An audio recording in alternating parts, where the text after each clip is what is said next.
Rev up your engines!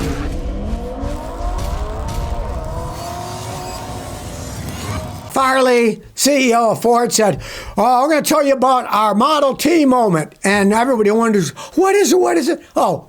They say they're going to make low-priced electric cars.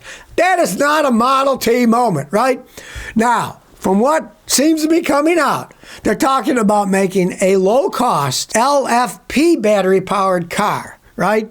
Now, if you know anything about batteries, the LFP batteries are cheaper to make, but they have less range. Do you want to buy an electric car at any price that has crappy range? Of course you don't, right? Of course you don't want to buy that. Now, if he thinks that this is a Model T moment, he's talking about making a lower priced electric car with a lower ranged electric battery. Toyota says they're going to have solid state batteries that might go 1,000-mile range by 2027, just, a year and a half from now. 70% in 5 minutes, meaning that they could get a 700-mile charge in 5 minutes. That'd be a game changer, right? Where Ford's so far in the back. Now they were in the forefront with the Model T. Well, mass-produced car everybody can afford at a good price, right? No, this is not a Model T moment, people. It is not. If all he's talking about is a cheaper electric car and it doesn't have long range, unless they got some secret solid-state battery hidden in the back and they're already saying it's the cheaper battery because it costs less so they can sell them for less. It doesn't matter what price you sell an electric car at. If it has low range, people are not going to buy it. Their Model T moment is fantasy land in that man's head. Does he understand anything about the automotive industry? And he obviously understands nothing about the electric car industry, that people want more range. They don't want a lower price with less range. Hey, I think it's time for Ford to hunt for a new head. Their head has gone to the top of the ivory tower and is spouting nonsense now. Well, yet another failing electric car company, Lucid, is in so much trouble that even the Saudis might not be able to rescue the company. They lost more than $850 million. Their revenue was $260, but they lost $850 million. Okay, in one quarter. So that's, billions over the course of a whole year. They delivered a little over 3,000 vehicles in a quarter. Okay, so that's only 12,000 vehicles a year. And they were saying that they wanted to make 20,000, sell 20,000 a year, and they're not even going to come close to that, right? And they also say they have close to $5 billion in liquidity available. But less than $2 billion of that is actual cash. A lot of it's stock, which is total baloney. Now, the Arabs have a lot of money. Right? Lucid's planning on doing a reverse stock split, turning 10 shares into one, a 1-to-10 reverse split, because they don't want to get delisted by the NASDAQ. Because if the shares fall below $1 a share, they get delisted, right? Realize that their CEO, Peter Rawlinson, departed early this year. He left. CEO rat has jumped off the sinking ship. The Arabs Sovereign Wealth Fund, PIF, has a lot of money, okay? They own 60% of Lucid, and they're estimated to be worth $600 to $700 billion. So they can afford to lose money, but they really want to keep losing money, right? All right, the stock's way down there, okay? The Lucid stock presently is worth $2.13. So it's kind of headed towards the $1 a share, right? So, yeah. Another electric car company shows it's on the skids. 12, 14,000. You can't make money doing that. You just can't. And yeah, the Arabs have a lot of money, but are they going to keep throwing it down the toilet? Does someone need to tell them, look, do not throw good money after bad. You threw enough money into it. It's time to say goodbye to Lucid Motors. I've never actually seen one going down the road. They're that rare. Now, kudos to the Australians. They're telling us the truth. In Australia, they have tested a bunch of electric cars and found out they're lying about their range. Some of the cars they tested had 69 fewer miles on a charge than they claimed. They kept telling us, they're going to go further. So what do? They lie about how far they can go. The Australian Automobile Association picked 5 EVs from a mix of brands. They found that one model even delivered 23% less range than they said it would. This was the BYD Atto 3, which of course is a Chinese, and it went 229 miles And they said that it would go 298. Quite a difference, right? Tesla's Model 3 was 14% lower than they claimed. So, basically, the Australians found out that EV range claims are widely inaccurate. Every car they tested, the 5 cars, every one had fewer miles than advertised. So, like I say, you can't believe what these people are telling you. They're just telling you lies to get you to buy these things. And I don't even know how they did the test in Australia. Did they run air conditioning the whole time? Was it high speed? Was it low speed? Because the higher those electric cars go, electric motors are inefficient at high speeds. And since they're cheaply made, they don't have a bunch of gear sets in them. If you had an electric motor with 6-speed tranny, yeah, then it doesn't have to spin as fast because then it goes into higher gear like a regular car. If we drove gasoline cars that didn't have a transmission, that the engine spun the wheels directly with no transmission, guess what? We'd get horrible gas mileage. You wouldn't be able to go far. Because when you're going 50 miles an hour, if you're in first gear, because there's no gears at all, right? Just the engine spinning. The engine would be revving like mad, 6, 7, 8,000 RPM. You'd be using gas like no tomorrow, unless you geared them. And gears cost more money, and so most of them aren't geared. Maybe one day they'll wise up and make geared electric ones. I don't know.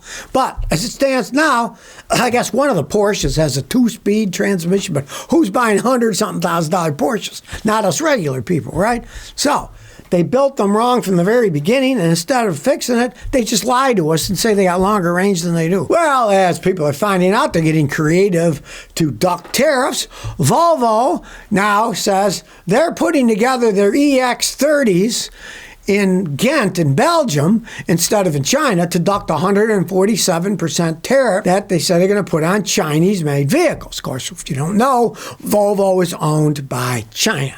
The Chinese owned Volvo, and they were making these EX30s in China, so if they brought them to the United States, they would have to pay 147% tariff. So instead, they're making them in Belgium, where there is a much lower tariff.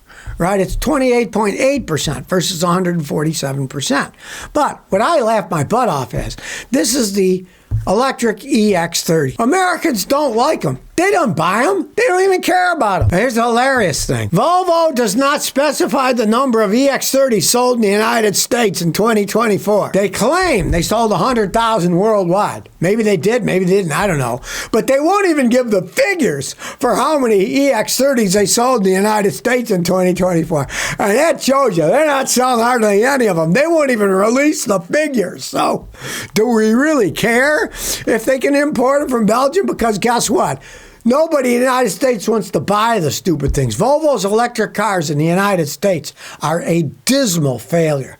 They have failed miserably. They did not cater to the American Volvo market, which obviously is different than the rest of the world. The rest of the world drive a lot of cars that we don't like. Like, for example, Suzukis are very popular around the world. Little cars that get great gas mileage. In the United States, they were a dismal failure. Small, little, crappy riders, had no power. People hated the things, right? So, do we really care if they even import these things to the United States? Nobody wants to buy them anyway. Well, it's bad enough that your EV, electric vehicle, could start on fire and burn your house down. So they tell you don't park it in the garage, park it outside. Well, it turns out that there are hackers that can make your EV charger burn down your house. People can make small modifications to your home EV charger to disable their internal protection against overheating, and boom, up goes your house in flames. If you don't understand much about electricity, these things put out a ton of power. Some of these things are 40 amps, some are even higher, but even a good level 2 one can throw out 40 amps. It's enough to kill a herd of elephants, and it can certainly start a fire. They have safety things built into them. But if you don't understand, when you plug one of those home chargers into your car, it is not like plugging in a toaster. The charger itself is a microprocessor with computers. The car is a microprocessor with computers. They talk to each other. And they're supposed to limit how fast the charger can charge so it doesn't overheat and start on fire. And at the same time, the car's computer has to limit the charge going to the car's electric battery, or the car electric battery can heat up and start on fire. They are very complicated things. And now it turns out that people can hack the charger. Some clown walking by, hey, watch this, I'll get his charger on fire. And you can see computer hackers doing things like that because they're rather strange people. It turns out that hackers can meddle with your charging system, choke down the charging speed, tweak the billing, and they can do all kinds of things, damage the charger enough to make it burn your house down.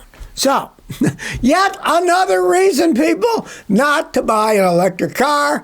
You got to have a level 2 charger if you have an electric car. And now these are problems too, because if you plug your electric car into the 120-volt receptacle, something like a Tesla Cybertruck will take 4 to 5 days to charge up. And it might not even charge fully then. 120 volts is so slow, right? Even with the Mustang EV, not really a Mustang, but they call it Mustang, right? When they first came out, I laughed because Ford was showing it to me in Houston.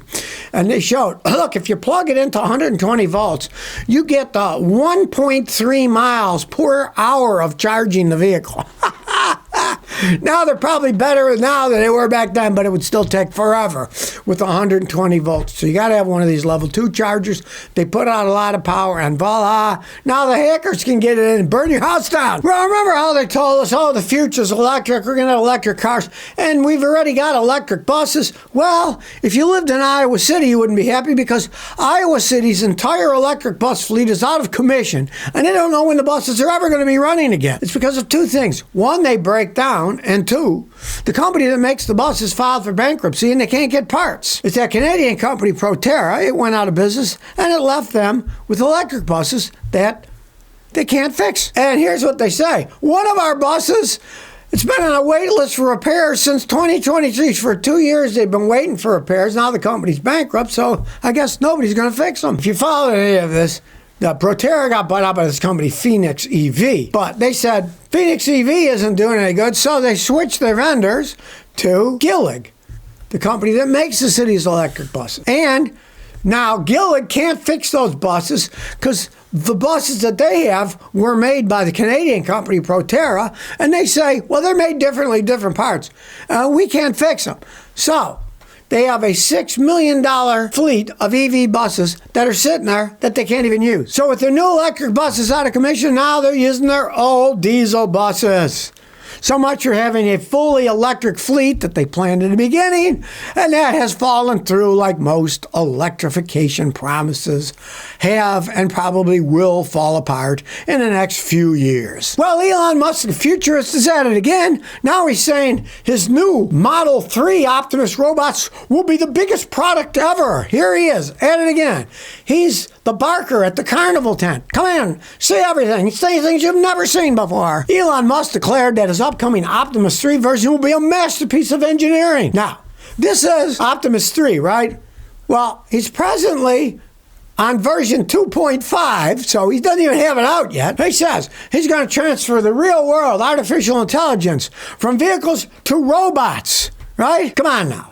This guy is such a futurist, right? You saw his robot couldn't even deliver popcorn at his drive-in in Hollywood where they charge the cars and takes so long you got to do something, so you got to eat his fast food, which people, by the way, said the buns were stale, that it was overpriced, right?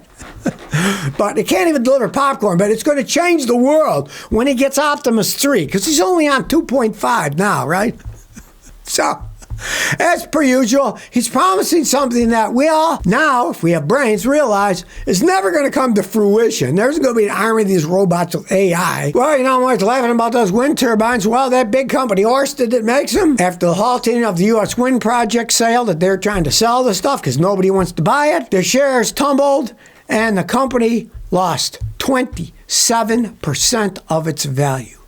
Billions of dollars. They made this move because the board of directors said we're going to end trying to sell this project off the coast of New York, right? Nobody wants to buy it. People are finally wising up. Hey, they blame it on, quote, material adverse development in the U.S. market. It left them unable to raise funds. Estimate of the Sunrise Wind Project off the coast of New York. Of course, now that Trump's saying government's not going to subsidize this stuff, nobody's going to be buying it. They said, oh, we're going to invest all this money in. They put some money in it, obviously, and now they tried to sell it. There's no takers, baby. It's somebody with a beat-up car sitting in the driveway. Now, nobody's going to take that in.